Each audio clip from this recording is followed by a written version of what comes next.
Naku po, inang! Pinakamalaking balita ngayon! May sinibak! May sinibak sa PNP! Sino ang sinibak? Sinibak si General Nicolas Torre III bilang hepe ng Philippine National Police. Kinumpirma ito ni Executive Secretary Lucas Bersamin na siya ring nakapirma sa lumabas na papel mula sa Office of the President. Inatasan rin si Torre na tiyakin ang maayos na turnover ng lahat kabilang ang mga dokumento at impormasyon para sa tuloy-tuloy at epektibong paghahatid ng serbisyo ng PNP. Ang mga nakikisaw-saw, ang mga nagbibigay ng opinion, we welcome all of those. No? May mga statements nga lang na right now ay nakikita natin ay nakaka-damage more than nakakatulong sa ating organisasyon. And we're going to address that internally. We're going to resolve all of those through meaningful dialogues, bilateral dialogues, or tripartite dialogues with the people and agencies concerned in the next coming days. Okay mga babayan, ang nagbabagang balita po ngayon, sinibak si General Torre. Mga babayan, nakabigla po itong ating balita. Biglang sinibak sa pwesto itong si General Torre, mga kababayan.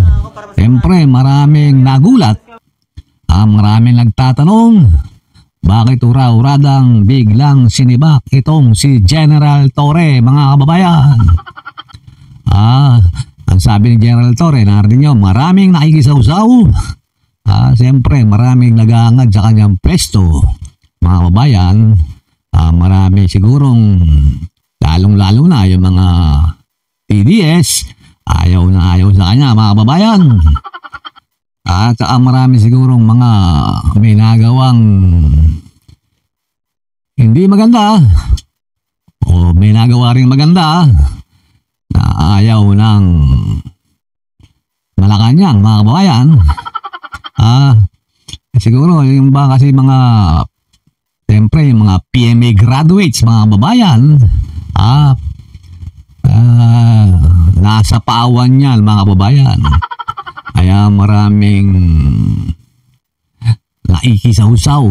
Sabi nga ni General Torre, mga kababayan, sigurado tuwang-tuwa itong mga Duterte, mga kababayan.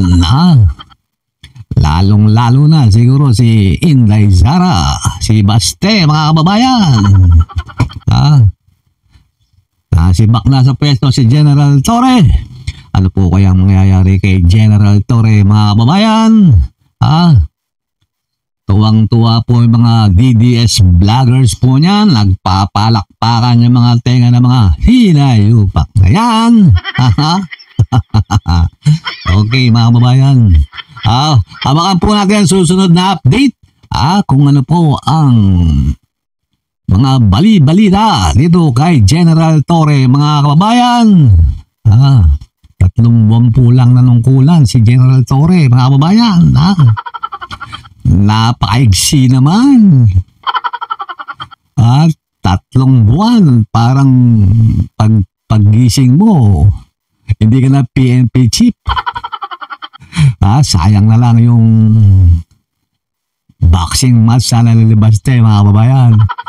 Tuwang-tuwa siguro si Baste nito. Abangan natin yung mga banat ni Baste kay General Torre, mga kababayan.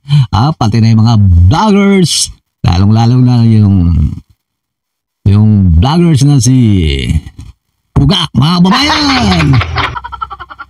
Okay, mga kababayan, ganito na lang po.